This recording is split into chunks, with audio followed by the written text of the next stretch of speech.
O Senhor esteja convosco.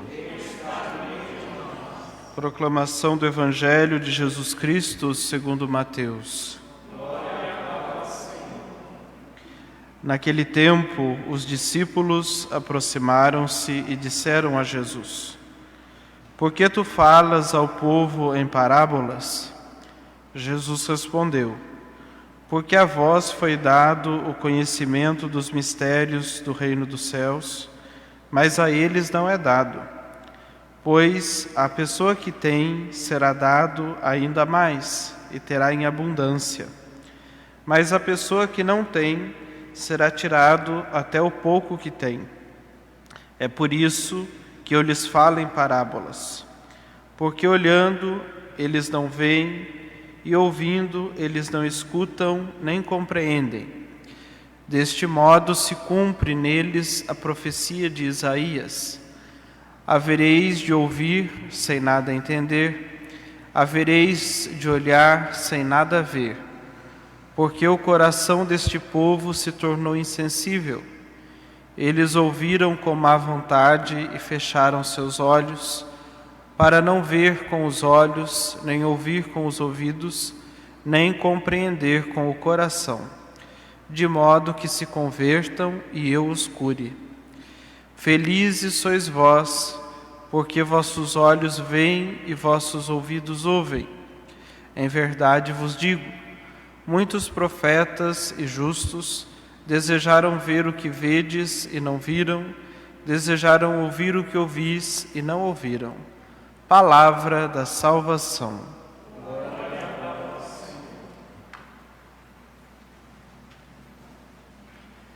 Irmãos e irmãs, a palavra que a gente escutou é uma das mais complicadas, mais difíceis de entender do Evangelho. A gente entende que Jesus veio ao mundo para nos revelar o mistério do Pai. A gente entende que Jesus reuniu os apóstolos, deu esse nome para eles justamente de enviados, para eles proclamarem o Evangelho, para anunciarem a salvação, para manifestarem a obra da salvação que estava iniciando em Jesus. E diante de tudo isso, a gente vê que Cristo nos diz que Ele fala de propósito de uma maneira que alguns não vão entender. E esse é o nó que dá na mente de muitos que leem essa passagem. Porque se Jesus vem para nos falar do Pai, para anunciar o reino de Deus, para anunciar a salvação, por que Ele faz isso de uma forma que as pessoas não vão entender, ou que muitas pessoas não vão entender? Por que Ele diz aqui que Ele fala em parábolas para que eles vendo, olhando não vejam, para que eles ouçam e não entendam nada, e para que eles não se convertam e para que eles não sejam salvos? Então a gente diz, espera aí, mas Jesus veio para nos salvar, e aqui Ele está falando que de propósito vai falar de uma forma difícil de entender, para que muitos não entendam e não sejam salvos.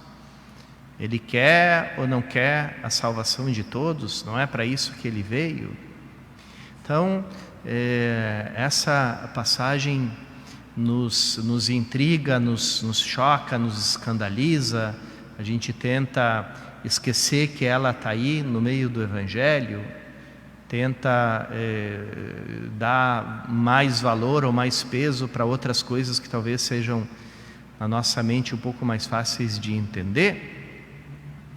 Mas está aqui aquilo que Jesus fala, e aqui Ele repete a mesma coisa que aparece na parábola dos talentos, né? Aquele que tem será dado ainda mais, aquele que não tem será tirado até o pouco que tem. Como é que a gente pode entender essas coisas? E aqui Cristo está nos falando da maneira de agir de Deus. Para cada criatura que sai das mãos de Deus, Ele age de uma forma diferente segundo a natureza de cada coisa. Os minerais, né, as pedras, as estrelas, os astros seguem essas leis imutáveis, né, da gravidade. Os animais seguem a lei interna do instinto e, realizando o instinto deles, promovem a harmonia de toda a criação. Mas o ser humano não foi criado nem como uma pedra e nem como um animal. Ele foi criado pelo amor e foi criado para amar. E o amor é uma coisa que não se obriga, que não pode ser fabricada, que não pode ser imposta de maneira nenhuma. Então ele deixa um espaço ausente para que o amor aconteça. Essa frase bonita de um teólogo russo que dizia: Deus ama em modo de ausência. Deus ama em modo de ausência, quer dizer, Ele se retira, Ele faz silêncio, Ele fica escondido, Ele não se impõe. É interessante que no mistério pascal, a humilhação de Cristo foi pública. A flagelação, a crucifixão, a morte de Cristo no Calvário foram eventos públicos, abertos ao público, né, e acessíveis a todos. Mas a vitória dele, a ressurreição, foi revelada a uns poucos.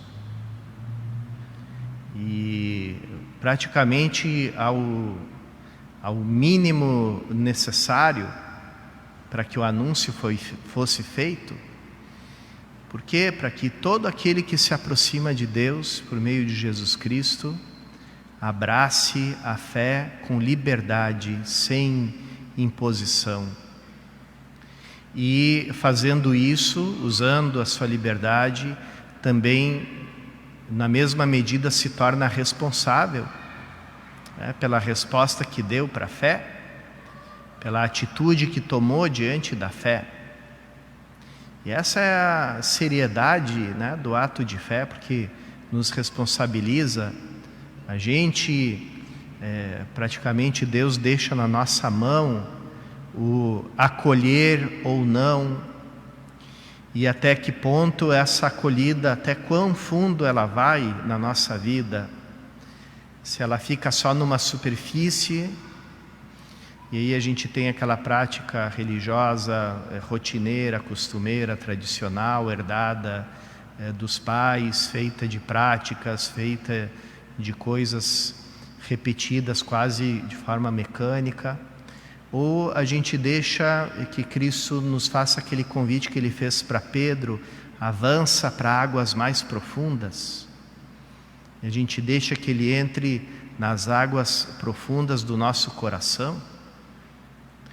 E isso é toda ali a atitude da nossa liberdade. É como a gente acolhe, como a gente olha, como a gente recebe.